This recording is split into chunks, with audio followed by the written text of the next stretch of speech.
In a world where news flies around every minute, you need the ability to relate and connect with what matters and stay up to date. Schengen Story Media News Echoes program is Africans in Diaspora and at Home's leading English news network, one of the most trusted, respected sources for news updates on current affairs as they affect global Africa.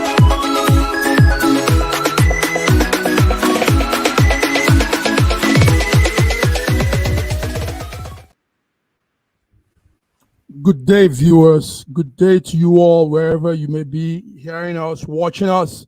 This is SSM Global Wednesday update, the 3rd of July, 2024. We're here as we do normally, give you our updates, connect to issues and matters, and help you stay up to date with occurrences around the world. So my name is Godwin Iweajunwa, and joining me from different parts of the world are my colleagues, my friends, brothers in faraway Toronto, Canada, where they've been enjoying the Canada Day, is our man, Sir George Chukwu. Sir George Chukwu, you're welcome to this Wednesday program. Good morning, my Godwin, and good morning, viewers from around the world. I want to welcome you to our show today. It's going to be a fantastic one. Yes, Sir George. Sir George, your face looks so fresh. I guess the Canada Festival has been one very memorable one for you. Yes, it has been. It's been a wonderful weekend. We had a good time. So I'm still healing my voice from all the fun. Wow! Yes, you see that. Okay, George, we have our man Ogbeni Olayinka Raji from Lagos, Nigeria. Good morning, big brother. Good morning, Mark. Good morning, Sir George. Good morning, viewers around the world. Welcome to our Wednesday program. You're welcome. Good morning, Raji. Welcome. We know Nigeria Day is October the 1st. We're waiting for that day, and that day also incidentally falls on the same day with something special. We will say that now. Raji, is that not so? October 1st is 2 days in one sir. for you. 2 days in one. Yes, sir. All right, gentlemen. Let's go on with today's update. So you're all welcome.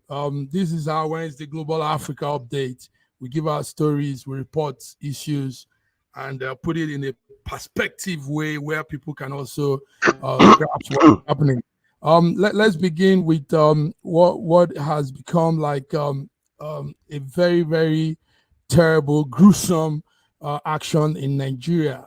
Guys, I don't know if you're following the Borno State bombing. Borno State, that's not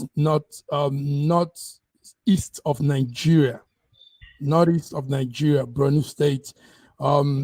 Last weekend was a very, very, very that attack, you want to call it more than horrific. Anyway, the story is this. What we got from our studio here is that 4 women carried out 4 suicide bombing. The first woman was accompanied with a child, and she blew herself up in a wedding reception. The second one blew herself up at a checkpoint. Immediately, she was stopped by some military people. Boom, she snapped up. And the third explosion occurred in a hospital. And that hospital had people inside, and the suicide bomber came in and blew it up. And finally, the fourth one came while they were doing Muslim prayers for the victims of the previous suicide bombing. Now, a fourth woman came again and blew herself up and blew up everybody.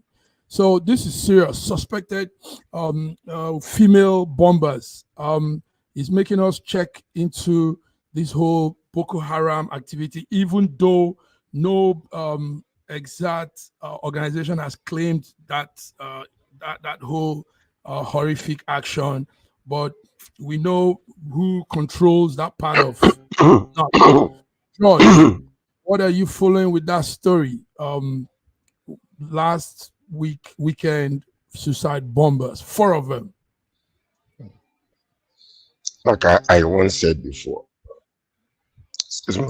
Like I once said before, when we begin to tell ourselves the truth, and deal with the truth that is supposed to be dealt with, then we'll be delivered from all of this mess. But as long as we are lying to ourselves and just, faking the funk, it will continue to happen. We know who are in charge. We know the leaders that might be in connection with all of this nonsense that is going on and why it is happening in certain areas consistently for many years. So until Nigeria begins to say, okay, listen, we know what is going on. Let's look within our leadership in the North and find out who are connected to these people while this is happening. Until then, we're just playing games. We'll be running around the mountain, motion with no progress, like a blind horse. That's what's going to happen. And it is happening in our eyes.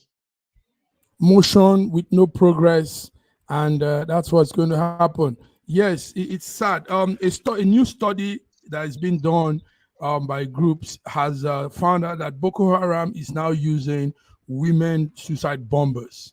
The recent studies suggest that in fact half of all the suicide bombing that has taken place so far in Nigeria are mainly women.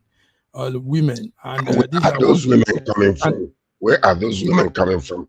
Are there not these little girls that they kidnapped? Part of them, where they will not brainwash them, train them, and use them to go out there and begin to cause these atrocities. These are the same people. Where are they coming from? Where are the girls coming from? They are kidnapped girls. Yes, Raji. I think it's Gwanza bombing. Very, very horrific. Very, very. We saw splitters of people's brain, bodies everywhere. Now these women are succeeding because they are wearing hijab, that Muslim dress that covers from your head to your feet, and with that you can carry. Yes, you can carry whatever you can, go up and donate and blow up everywhere. Raji, how do you see this new Borno suicide bombing? To me, it's quite senseless, and it is being driven by cowards who have no basis at all for all the atrocities they are causing. And like Sir George said, there are people in high places who are privy to all these things, who are behind all these things. I don't understand it. I don't understand it. It is the cowardice and the wickedness in it that baffles me. How people will continuously commit such terrible atrocities against themselves, because all that they are doing it against themselves. And why? For what reason? It's senseless, and there's no basis for it. No basis for it. In Islam, it is even haram for you to commit suicide, and especially for you to use women for that. So I don't think it. I believe it is not as religious as they want it to seem, because in fact, there's hardly any religion that supports suicide bombing and that supports senseless killing. I don't know. Yes. Senseless killing, but it's happening, Raji. As much as we say what we say, the number of people that have died recently in all of these blasts so far have risen to, the number, they've not gotten exact number, but like the last week number has risen to about 42 people and many people injured. And this has been what has been happening since 2000, hiding under that hijab dress, carrying those explosive, blowing up people, innocent people. Imagine the fourth one. The fourth one came to where they were having prayers for the previous bomb blast, and she came there to also add to it. Imagine that, George. I mean, entirely senseless. This is it. You see, the point is this. The point is this. We can stop it if we want to. All this money that is being wasted and spent, all we need is contracting one people, one country, and they will give us everything that we need, including drones, trained, so that we can go after them if they want it to happen. Most of these suicide bombers and most of these terrorists, when they are captured, where do they end up? Where do they end up? How many of them have been judged and sentenced? How many of them are still in prison? We are playing games. Forget all this nonsense. It's all about games. How many of them, when they are captured, still remain in prison? They go through the back door and they release them back into the society. They find them young virgins and give it to them to marry and call them rehabilitated. Right? They're supposed to make them stop. Come on. This is what we see. This is what we see. George, let me help you. You need to know this, George. Nigeria has one of the largest fleet of fighter jets. But before we continue with the discussion, let's bring in our man, Femi Oke. Yes, Femi Oke is here. Also, Omotala is joining. Okay, Femi. Sorry, I'm late, guys. Yes, from London, UK. Femi, it's good to see you. We missed you last week, but we're seeing you today, and we're talking things that you have a passion to talk about. You're welcome, Femi. Okay, fantastic. Good. Okay, George. So, like I was saying, George, you were talking about Nigeria getting some more fighter jets and all that. Now, let me shock you. We do have more than enough. Nigeria actually in Africa has more insurgents and the fighter jets and all of those jets than any other country. Listen, we have number one. We have an aircraft called the Super Tucano. I know what that Super Tucano does, and I've seen it work. And we have it. We have about 24 of it. We have a fighter jet called Amarechi M346. That's a very strong one, fighter jet. We have the Dassault Donor Alpha jets. These are jet flights that maneuvers through the wind. You know, you can move around with it and go into places. Then on top of all of this, George, we have military attack drones. So these drones are specially built for the military. So we have what it takes. But I don't know, Femi, we're talking about Borno State. Last week was a disaster, horrific event. 4 women blew up, suicide bombing in different parts of Borno State. And the numbers of casualties and death is increasing. Femi, what are you following on that story? Yeah, well, our heart goes out to the innocents that were killed and slaughtered in this horrific suicide bombing. I think of multiple suicide bombings, and we also the people who were injured. It's a difficult one, really. I mean, you know, insurgency is still carrying on, but it shows the desperation of the insurgents that they have to resort back to suicide bombing. Obviously, their message is not getting across. It's not military aircraft that is going to stop suicide bombing. You know, it's actually intelligence that's going to do that. So no matter what military aircraft we have, it's not going to stop the suicide bomber. So we need to.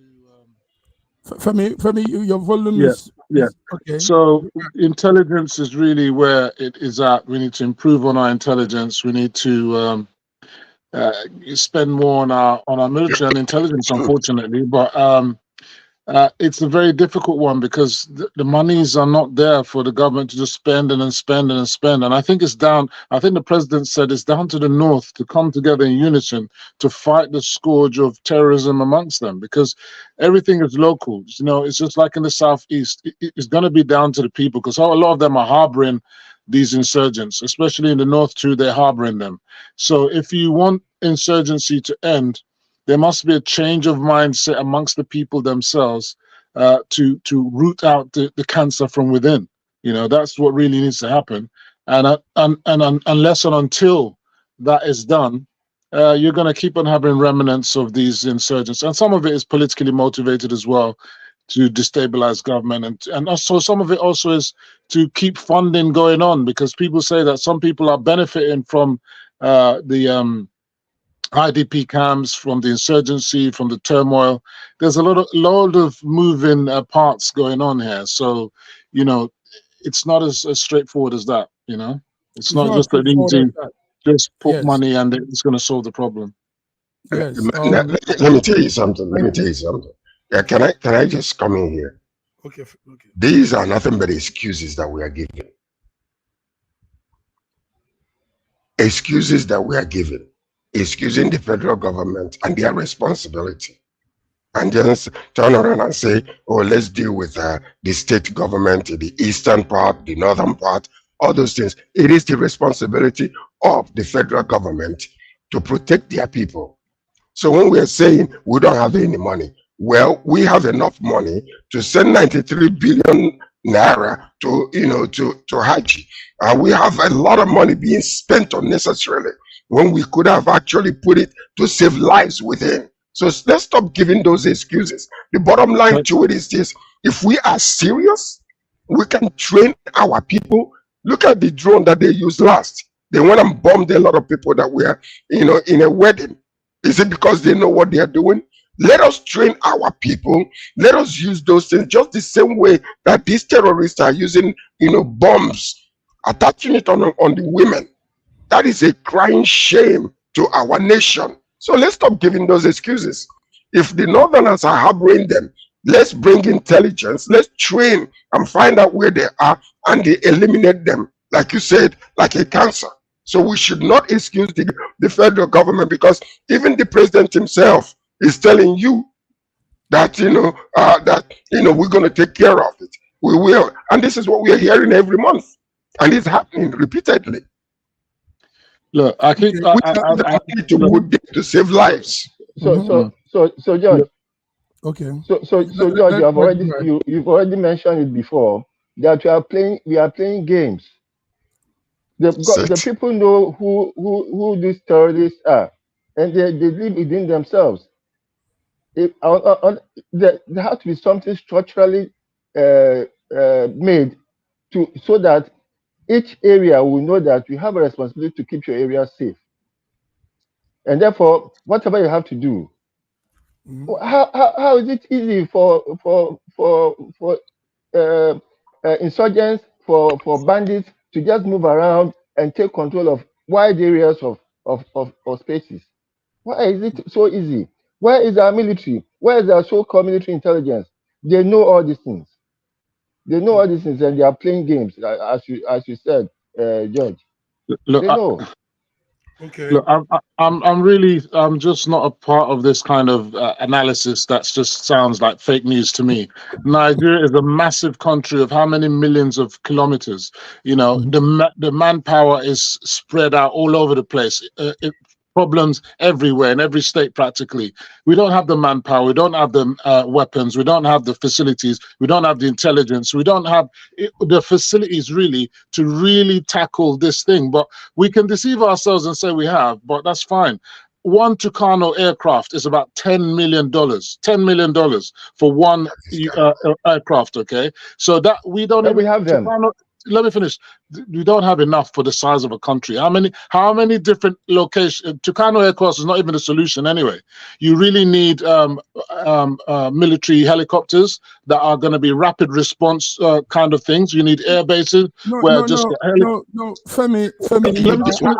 Let me say what I'm saying. Let me say what I'm saying. You need military helicopters, and you need bases strategically located all over the place, so that when an interdiction happens, they can get to the area of conflict within minutes. You understand? You're not going to send a Tucano aircraft to come and bomb them. That's not going to make sense. You need helicopters so that people can parachute down, come down, and then interdict. And it's a squadron of helicopters. So you've got protecting helicopters and the one with the personnel.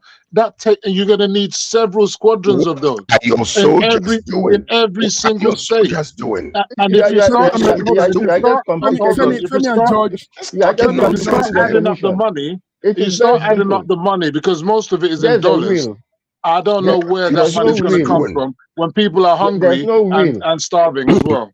There's no will. There's no will in the government to actually stop this thing. Okay. That's why we have it coming up all the time. There's no will. Yes, Femi, I want to go with what Raji is saying, and George too. Now, Femi, remember a case we had, a scenario where an American citizen was held somewhere. I think this was during Jonathan's tenure, and the American soldiers came, picked this guy, and left. I mean, they came right there at the heat of the battleground, the insurgent ground, took their guy. Now, it's about willpower. Femi, we have all of what you've said. You forgot that we bought those Super Tucanos, we bought all those drones, military attack drones, and it's inconsequential. Huh? It's inconsequential. I've already told you. You cannot use the Tucano. You cannot use the Tucano aircraft. Listen. Let's be realistic. Let's be serious now. You cannot use Tucano aircraft to stop a suicide bomber. That's ridiculous. So let's be talking the real reality. That's not what's going to. That's not going to stop. That's not going to stop. Okay. You said fake news. Yeah, excuses. Excuses. Stop doing that. I'm telling the reality, but you guys are not really. If you're in the military, if you know anything about the military, if you know, listen, we shouldn't just be emotional about what we're talking about. You need to talk it through. When the Americans had to get a single person, that is a specific operation for a specific person. You can get that. That's tightly confined. Excuse me, that's tightly confined to do that. Someone did suicide bombing and is insurgent. Unless you have intelligence beforehand, the knowledge of what's going to happen, when and where, you've got to have someone. Excuse me. You need to have someone actually on the inside of that mission. You are unlikely to be able to intercept that person. Let's be realistic now.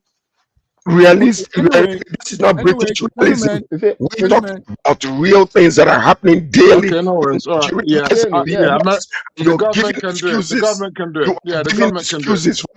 All they need to do is they can do it. I understand. I agree. You're right. Your president is telling you, we're going to do this, we're going to do that. They don't do anything. Yeah, they can do it. I understand. Last time, gentlemen, on Monday we were talking about nepotism in governance. And I told you guys, Femi, you were not here. I said one of the evidence of this nepotic style of governance we have in Nigeria is in terms of security. We've had service chief, the service chiefs of all tenors, chief of air staff, chief of naval staff, chief of defense staff, all come mainly from the north, and still the north is where this whole insurgency springs up from. So it's the willpower, like Raji said, the willpower for these people to really hold this situation and say, listen, let's put an end to this. Because massive, Matt Godwin, we must be realistic with ourselves. The killing is not as much as it was before. You had a series of suicide bombing. One in how many years has it happened? It's not like it's happening in all 36 states. It's not like it's happening every single day. It's not like it's happening every single week. It's not like it's happening every single month. I think this outrage, I don't mind the outrage, but I think we should tailor it. It's not as excessive as you try to present it. We must be honest with ourselves. The level of insurgency is much less than we are telling the truth to ourselves. It is not across the whole country. It's personal. It's in certain places. You control. It should be controllable. Yes. It is not across the country. It's specific areas in the north that we can target and clear them off. Well, it doesn't even require all this military armament that we are talking about. If you have the solution, both of you, that you say that the government can do it within a heartbeat, I would suggest that you make that suggestion to government, because I know that there's no easy solution to the problem. This kind of talk is actually childish from you. No, I don't believe so at all. It's really childish. All right, gentlemen, it's very childish and immature for you to be talking like this on a very serious matter. I'm quite mature, actually. I don't see how it's immature. I'm saying to you, it has nothing to do with personal talk here. Let's still look into more of such. Terrorists also just yesterday, we were still talking Borno. Now, yesterday, a Nigerian lecturer was killed. That's in Katsina. Katsina had yes. Yes, Katsina had the killing of the vice chancellor of the university, and it's still part of what we're saying. I mean, look now, the young man you're seeing there on the screen, viewers, has been killed by terrorists.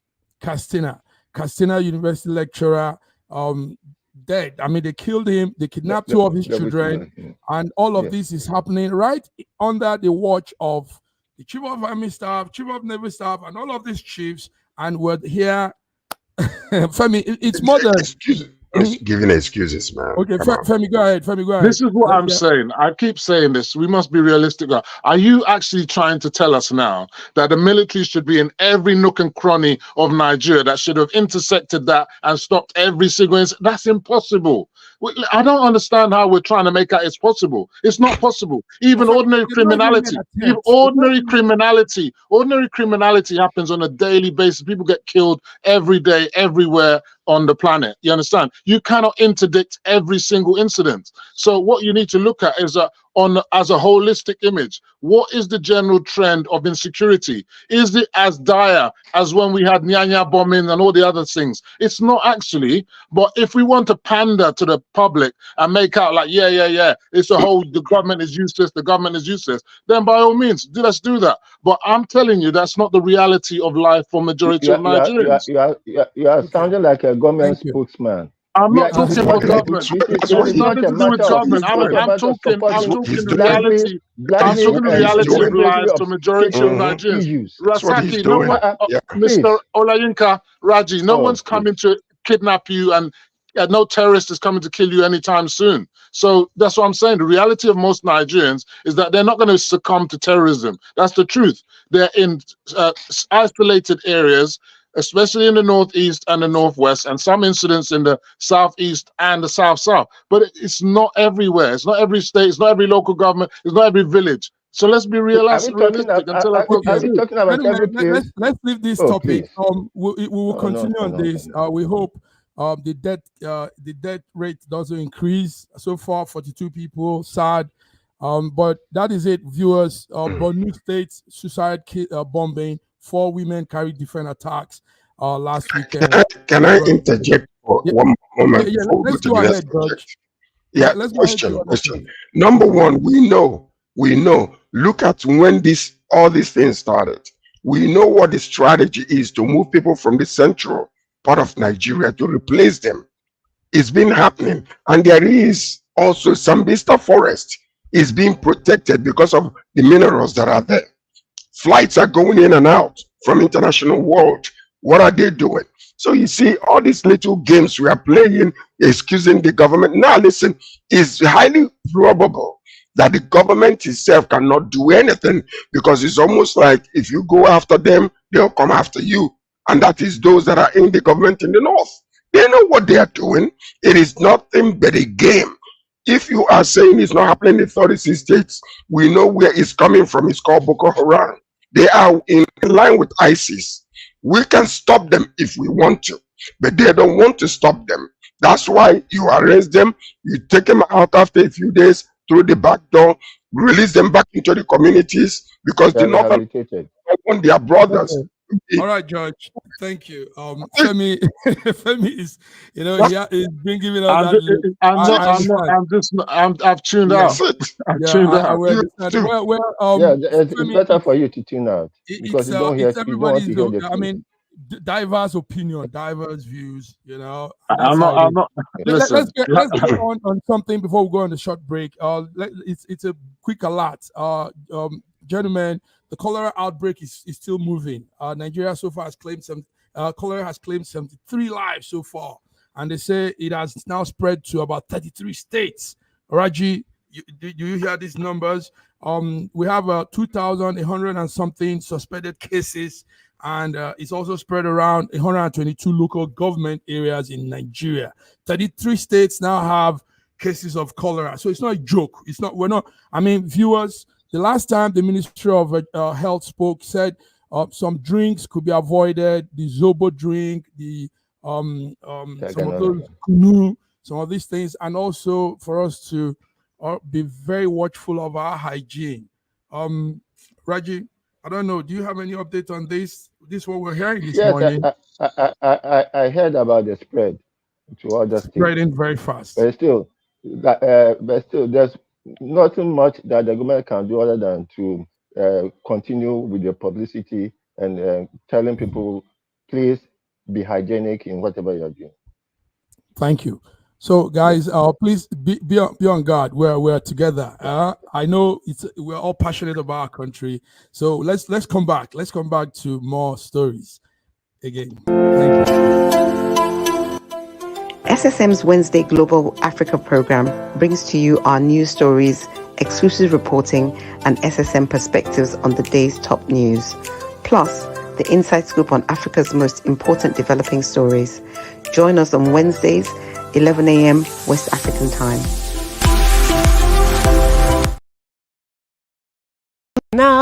Nigeria, we hail thee, our own dear native land. Though tribe and tongue may differ, in brotherhood we stand. Nigerian soul are proud to serve our sovereign motherland. This is everything you need to marry a Nigerian girl. Her father gave me a list of 39 items which include a live goat. The first place I went was the bulk food market to gather the yam, palm oil, baskets of fruit, and dried fish known as eja osan. And it's not just one yam or liter of palm oil, I am buying large quantities. It was pouring rain and I rented boots to make it through the mud, but it is worth it to marry my beautiful bride. In Nigeria, they practice dowry for marriage, paid to the family. In the Yoruba culture, each item is symbolic and not really a payment to the family, but rather proving your worth to marry her. And prove it I did by next heading to the goat market, where I spoke with a house of men to find the meatiest goat. This is the one I picked, and surprisingly, the goat at only $40 is one of the cheapest items on the list. This can't be done in one day, so after the rain cleared, I went to Mushin Main Market to find the kola nut, both bitter and regular, the alligator pepper, the adun, which specifically said I needed to buy plenty, and bottle of raw honey, which symbolizes that our marriage will be sweet. Next, I had to gather biscuits, bulk packs of different drinks, wine, and semen schnapps, as well as a suitcase full of new clothes for my fiance to prove I can provide for her in the marriage. And lastly, the marriage Bible, as God will always come first. It is possible to pay someone to buy these items, but for me, I wanted the experience myself. Finally, we brought all these items to the family home for the wedding day. It is not easy to marry a Yoruba girl, but my bride is strong, smart, loving, beautiful, and completely worth it.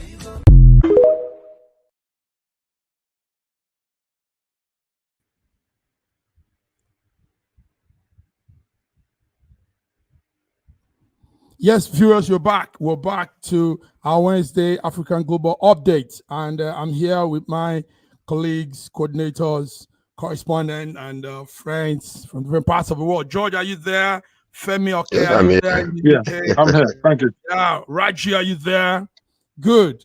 Gentlemen, yes, more stories, more woes for our former Petroleum Minister. I don't know if you guys are following that story. We have the Petroleum Minister called Danziani Alison Madueke. Now she's the wife to an ex-naval officer. Sadly, they are also divorced. The story reminds me of, do you guys know Tina Turner? Any one of you know that artist? Of course. She's late now. Tina Turner. Tina Turner had a movie. There's a movie, her storyline with her husband, Ike Turner. Now, the funny part in the movie is in the court, right there in the court, the day of the divorce, they asked her, what do you want as a divorce settlement? And she said she wants nothing from the man but his name. So Tina Turner said, I want to continue with the name Tina Turner. And the man was there screaming on the deck, on the court deck, no, that's my name. She can't have my name. She can't have my name. So this is what's playing out, guys. Retired Rear Admiral Alison Madueke has urged the Lagos State High Court in Igbo to stop his ex-wife and former Petroleum Prime Minister Alison Madueke, Tanzania, from using his surname. This is where we find ourselves. Guys, Femi, you are there close to her. How do you hear this story? What's that story we're hearing? Well, I mean, you know, once you marry, you take on the name. He's most probably doesn't want to be associated with the fraud and all that stuff that's she's alleged to have taken place. And he's trying to disassociate his name from her, because every time they mention her name, people talk about the billions stolen from NNPC and the federal government. So that's most probably his reason for wanting her not to use it. But I think once she's married to him, and even though they're divorced, she has every right to continue to use the name if she so wishes. You know, that's really her choice. It's up to her. George, is that really her choice? The man says, no. We've been divorced since 2021. George, let's hear from George. If marriage is a contractual agreement, and then a divorce is, is basically destroying that contractual agreement, I think the man has the right to impose his will over her using his name. But whether it's constitutional or not is another question, because if they have, especially not being associated with all the fraudulent situation that is attached to her and all that kind of stuff, so I don't know. I think the government ought to, find a way to appease the man, because the man seems to be a peaceful man, and possibly is against what the wife did. Anyway. Raji, so I'm not quite sure. Yeah, thank you, George. Raji, but one thing is she has been using the name for so long. So even if she changes the name now, I mean, we still know her as Tanzania Alison Madueke. Yes. Yes.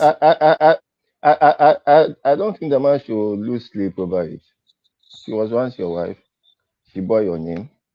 And if for whatever reason you cannot dissociate yourself from her, I don't think it's. I think the man should just let things lie, and then if the woman wants to go on using his name, she can go on. Otherwise, I don't think the court can do anything about it. But you know what? Though, the danger. The danger. The man came out and started talking about this. Everybody have forgotten his face, forgotten even that he does exist. So now he troubled this water, and then his name is up again. His picture is all over the place. He's even making it more popular. So I think he should take Raji's advice and just go to sleep and enjoy his retirement. That's what I think he should do. And sadly, they have a child together. They have a son together. Also, some people are saying maybe somehow she likes the name because her own father's name sounds a little bit, Agama. Yeah, what I want to know is how much did he get in the divorce settlement? Did he get a load of money? Because that would be interesting to know. Femi, okay, you are trying I don't think the man needs her money. I don't think the man needs her money.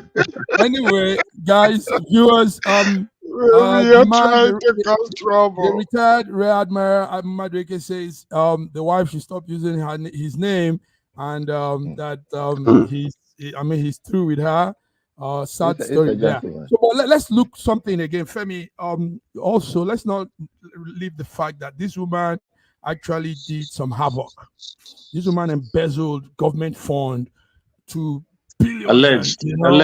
Allegedly. I mean, Femi, why do you say allegedly?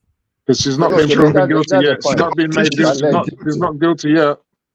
It's all allegations about her diamond bride. All this money this woman people are still saying is allegation. Oh boy. Some of her assets have been stripped, yes, but in terms of the allegations, they have not been proven. So we wait and see. Yes. We heard about diamond brass and golden pants.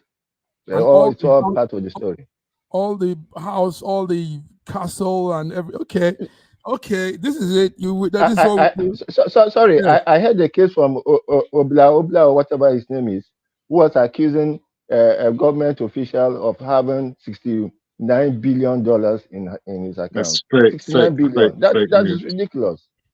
It's That's fake just news. or 80 G wagons in his garage. You know, such things are just thrown around to spoil the person's name. I don't think Okay. It's all right. Thank you very much, gentlemen. Let's come to it's Africa. So we spread a little too. Let's go to South Africa. South Africa, I know Femi is there. ANC Ramaphosa has unveiled his cabinet and includes other members from different other parties. His agriculture minister, for example, is from a party called DA. His tourism minister is from a party called the Good Party. I think that this sounds good. Femi, let's hear you. Well, actually, it's quite controversial, actually. So he used the DA as a foil so, you know, there's a problem with the ANC to do with redistribution of land. Yeah, that's what people have been clamoring for. And that means redistribution of agricultural land. He's put that firmly into the DA, the Democratic Alliance. I think it's a white guy. Or I'm not sure. Anyway, they're going to have to deal with that. So that's going to be a big problem. I don't know how he's going to solve that problem. So maybe they're looking to say that he's going to fail. And anyway, so they'll put the blame on them. That's what ANC are doing. That's what it looks like. But I mean, why do we always have a reason to say things? I mean, we've all said having a unified government and bringing other people into your governance helps leadership. It helps governance. Not necessarily. Not they're strange. They're strange bedfellows, and they're just in it because ANC couldn't get a majority. So that's why they're in it together. Otherwise, they wouldn't want to be together at all. So yeah, and they're going to try and see if they can work together and make the thing work. I mean, they need to grow. They need to be unified anyway to build South Africa up because they've got several big problems, especially with unemployment, inflation, and a lot of the economy is in a bad way right now. And especially electricity, they need to deal with their electricity problems. So you mean it's all a ploy to do some sinister moves by ANC to help bring in all these things? George, do you say the same thing with Femi? Do you see it as? Well, I think usually the reason why, for instance, when a new government comes in, they will find people that will work with them that are looking in the same direction together. They have the same kind of a similar mindset, and an understanding of where the government is going. What we're seeing here, like he called them, strange bedfellows, and that's what it is. So whether they will be able to work together remains to be seen. But because when they come in now, one is going east and the other one is going south, there could be a problem that is going to unfold. But if they are able to look in the same direction together, find a common level of understanding, then they might be able to work it out. But I don't know if it's going to work, but the way the government is right now, that is an answer to ANC, because they have hijacked the government for 30 years after what's his name became the president, Mandela. So Mandela. It's a good lesson for them to learn. Hopefully, it will work out. I look at it as some kind of rainbow coalition. I remember when Ronald Reagan became president of the United States, he formed a government. I've forgotten the term that was given to it, but he formed a government almost across all party lines, and he had a very, very good 8 years of governance. That aspect that Femi just pointed out about the DA guy being the person for Agric, the land question is still there, and that land question has to be settled. Going to independence, Zimbabwe was persuaded to delay its own land redistribution so that it will not affect what is happening in South Africa. But it has been going on for too long. Their ancestral lands taken over by the colonialists that need to be given back to the original people. That land question will keep on coming up. Okay, viewers, that's it. But listen to this. This is I'm saying word for word what Ramaphosa said. He said to give effect to his own mandate, he has agreed to bring a national unity government, which Yeah. brings different parties from across political spectrum and to form one government. And he said he's doing this so that the principle of fundamental leadership can be in effect. And he said this will also undertake a basic priority plan for the people of South Africa. So he is looking at it from a different angle, but Femi just said something that opened my eyes now. All right, gentlemen, let's move on. Let's move on to other stories. Yes, right in Nigeria, the Federal High Court in Abuja has dismissed. Sorry. Okay. Are we not going to talk about Kenya? Yes, Kenya and America. We talked about Kenya last week. Kenya is always on the border. Do you want to give us an update, Raji? Go ahead. Tell us what's There new. seems to be clear anarchy across Kenya. This Gen Z, all the more reason why the Gen Z should be reined in, because they are full of emotions. What is going on in Kenya is abominable. It's tending to add mob action, burning out the president's private jet, going into the parliament to burn the place down and everything. When you have done that, where is government? The rabble, the mob cannot take over government. Don't they understand that? Femi was saying something that I aligned with yesterday. Femi, you were saying you brought a video of this youth burning their own stores and people, peasants, poor people stores. Look, my problem with this is I always agree in the right to protest and demonstrate and all that kind of stuff. But my problem, as I keep saying, is that these are politically motivated. They're not meant for the best will of Kenya. And what actually happened is that the cost of removing that those tax hikes is actually going to hurt Kenyans more.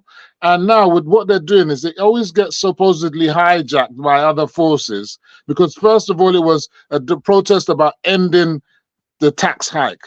And now it's about Ruto must go. We had a similar thing in Nigeria when we had NSAS, and it moved from there, metamorphosed to Buhari must go. To me, that was originally the agenda anyway, but they just used NSAS as a cover. And that's exactly what's happened in Kenya. That's why we must be careful about mob rule. Anarchy can never be the way forward. You know, and last time I was saying that they should follow democratic means and follow that way. If they want to challenge it in court or go to the elections and re-elect somebody else in due course. But to try and say demonstrations, which you know is going to turn violent, it's going to turn violent. So this is inevitable. This is just the way, because the frustrations of the people, some people would use that to loot, and before you know it, it takes a momentum of itself and it becomes a national. Look at what's happening in Kenya now. The cost of that is in the billions. And how are they going to recover from that? They're already in debt already. But, you know, let's wait and see how it goes. Let's wait and see how it goes. What I need to understand is this. Why is it that every time something like this happens, we begin to blame the opposition? As if people do not have their own feelings or the pain of, bad government. Why do we blame the opposition a lot? Because that's our default all the time. Anytime something happens, NSAS, was it the opposition that caused it? Or was it the youth that came together and say enough is enough? We don't want this anymore. Look at what is happening in Nigeria today. Look at the atrocity that are being committed by the government in different areas. And we're still paying all over the place. People dying of hunger. Kwashoko taking place. And then when people rise up and start, reacting to what has been going on, the pain that have been suppressed, we begin to blame the opposition. Come on. I'm not blaming anybody. I'm blaming anybody. I'm saying the fact. Guys, hold tight. Please, there's something special we need to do, even though our time is almost up, but we need to introduce our viewers and everybody. I want to introduce to you, we're talking about the Gen Z. As much as the Gen Z are doing what they're doing in Kenya, but the Gen Z is an important aspect of this our generation too. So we have a Gen Z that has joined this network, and here with us is the young man Oluwadarisimi Omotola. He's a Lagosian in Nigerian, and he's right there in Qatar. So Oluwadare Simi will be giving us updates from Qatar. Oluwadare Simi, unmute your phone and let's hear you. You're welcome to Thank you so much. Thank you so much. Thank you so much. This I'm really elated to be a part of this. I mean, I heard the views of Mr. George, Mr. Femi, Mr. Oni, like everyone speaking their mind, and this just feels so amazing. I feel really privileged to be a part of the team and to be. I mean, being here just means a lot to me. Thank you so much for having me. Yes, thank you're welcome. So, let me just ask you before I throw to the gentleman, how is it like being a Nigerian in Qatar? How is it like for you?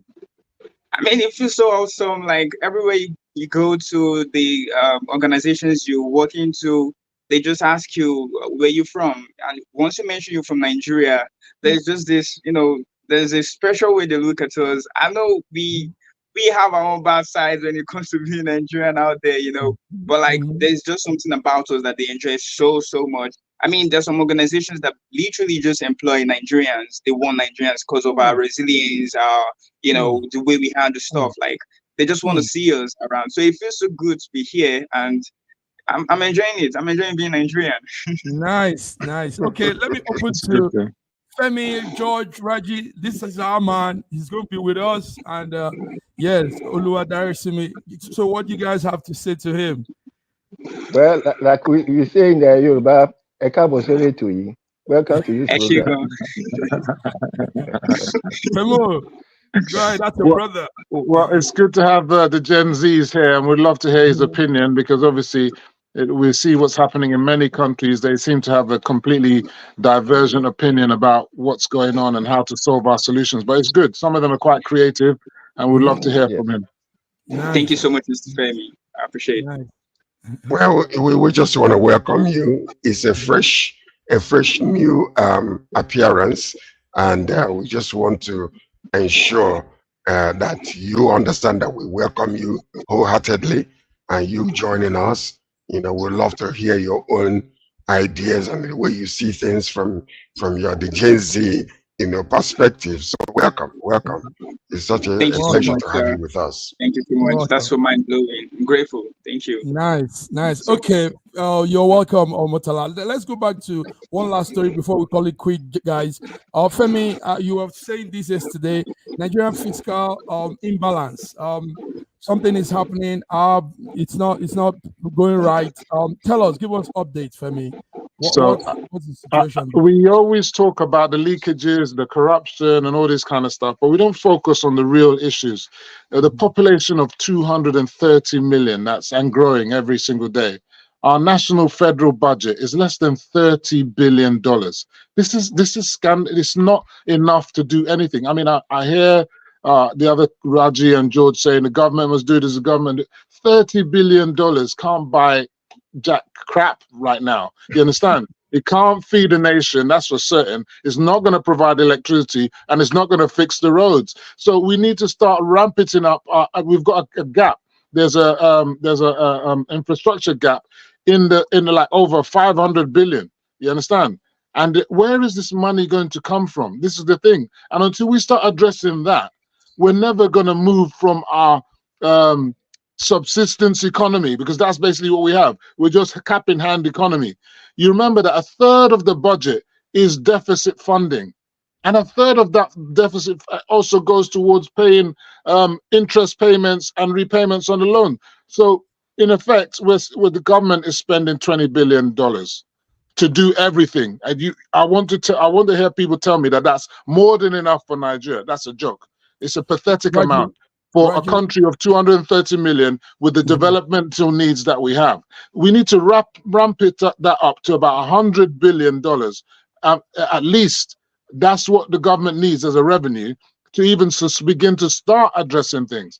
And until we start doing that, and that has to be increasing continuously every year, we're not going to move forward as a nation. We need to start telling ourselves the hard truths. We need money to develop, and not keep talking about the patents that we have and the stealing of the patents. Yes, of course, we must control that. But yesterday you brought up this, Raji and George were saying... The point is this. where does the discipline begin? Does it come from the foot or from the head? If we having such a serious issues and serious problems in our country regarding our infrastructure, the gap between the infrastructure and the money that we have, why does the government still go out there and spend like crazy blind people, putting money in places where it is not even necessary, when certain things are so easily to be fixed? For instance, we have roads all over the place that are federal roads that are not being fixed, but we want to bring 1.3 trillion naira to fuel the Calabar to Lagos Road. What is that doing? 15 trillion, not 15 trillion. What is that doing? And why is it that we're not going back to check and see what happened to the money that was allocated to this before? So if a dead fish when it starts thinking from the head. Don't tell the people below, oh, you guys cannot do anything because we don't have any money. Yet, the First Lady, since 2024, millions have been spent in Shahar traveling around like, Queen Elizabeth. Hello? And you expect the people below to be the ones suffering. Oh, everybody needs to be patient. And yet the government, look at what's happening in Abuja. Look at the FCT minister and the way that he behaves. And we are talking about, oh, let everybody be calm. Let us be. The point is, until we come to the point where we begin to deal with this from the root causes, this issue will continue. The government is actually expecting people to do things that they themselves are not willing to do. Thank you, George. Let's spend wisely. Raji was also saying something yesterday. I see it from this point of view. All those figures they are talking about infrastructural deficit or whatever. Why don't we live within the limit of our income? Live within your means. I always give an example of Norway. Norway used to be the poorest country in Europe until they discovered oil in the North Sea. Their main export was stockfish, and their main market was probably Nigeria. When they discovered oil, their lifestyle did not change. They rather put most of the income into their sovereign wealth and built it up until the point their lifestyle didn't change. They were still doing some simple improvements in their lifestyle because they were now having more money. But they kept most of the money in the sovereign until they came to a certain level that they cannot bloom. Today, Norway has the highest sovereign wealth across Europe. Let us live within our means. Let us live within our means. We are talking about 100 billion deficit of something. Where are you going to get it from? And when you mention 200 million people, 200 million poor people, you can't tax them to death. Please, I don't support. Let's hear from the other guy. Let's hear from Simi. Simi, what will you say to all of this? Yesterday, some experts are saying they will urge Nigeria to address their fiscal imbalance and prioritize sustainable revenue for our debt reduction. Yes, tell us what's your view on this? Are we honestly, I just I resonate with what Mr. Femi said earlier. Like, the government needs to do better. I'm not saying the government officials should, go as far as doing the same thing President Ibrahim Traore did, in Burkina Faso. But I feel like if the government can just reduce their own lifestyle, like the salaries the government are getting, and then it's affecting the Nigerians because, like, we need to pay taxes. The taxes creeping off us is just way too much. So I feel, to me, I don't feel we Nigerians are doing okay. We just have a bad government. We just need a government that works. We just need a place where we can be sure that the taxes we're paying, the little we're doing, is worth it, right? But until that happens, I don't think there is anything that can be put in place to make it work. still back to government. Guys, The Femi, the problem is that people look at this thing from the prospect of, oh, we're going to have to pay tax. Government is putting a burden on us. That's not what I'm saying. What we're saying is that we need to grow the economy exponentially as a unit to start being productive. The nation is not productive enough, and with the number of people that are at our disposal, with the so-called resources at our disposal, and the intelligence of the people, we ought to be. Our economy, the American economy, is 28 trillion. Our economy is about 400 billion. It's ridiculous. It's too small. We cannot achieve anything with that kind of. Can you compare Nigeria with the US? I'm just saying, it's not about. It's not. Listen, it's not about comparing. The military budget of the US is much Can I more finish? than. Can I finish? I'm not comparing. You are just complicating the I'm not issue. complicating the issue at all. We need. Why you compare? Why don't you compare? Why don't you compare Nigeria with Zimbabwe? For goodness sake, please. What I'm saying is that we need to grow the economy. That's what China done. Yes. That's what Turkey has done. That's what all these countries. So this is what I've been saying. We need to grow the economy exponentially to the level. So we need to be more productive. We need to be more productive. How do you do that? Well, that's for another day. We can't talk this in the moments that's now. For another day. We need to. You can't just be throwing. You can't just be throwing things around and then leave it there. We can have a show specifically about that, but it's going to take a lot to do. Yes, one thing I have to add to all of this. Sorry, gentlemen. Okay, good. Go ahead, George. Theoretically, what Femi is saying, theoretically is in its sound. Okay, on a good day, all things being equal, that is acceptable. But the point is this: if you want to grow your economy, you have to do things that will make the environment conducive for the economy to grow. Don't spend money, every time we turn around, if it's not going for Hajj, you're buying 2 brand new planes, for the president and the vice, and then you turn around and you build billions of dollars worth of infrastructure for the vice president, as if the old one is all done. You're spending like a crazy man. No one is spending billions of dollars. That's an exaggeration. Excuse me. Let us make the environment conducive. Let us build roads. Let's bring the infrastructure of light in our country. Let's take care of security system in Nigeria, insecurity to make foreign investors to come in. Let's manage what we have already. The oil money, the gold money, let's put it together and manage it well, like wise people, and stop spending like fools and want the people within our means. To sacrifice. You're not doing so. The same money that is squandered in subsidies is living within our means. That's the whole point of what we're saying. We're not living within our means. But there's good news in all of what we're saying. Lagos State is successfully positioning itself for something real great as we go on. What we need to also look at is other states coming along as Lagos is moving, and we're able to now pull through living within our means. On that note, gentlemen, I want to thank you all for coming. Femi, tomorrow, I know the Sorosoke program will be coming up. I hope you join us. Yes, we will.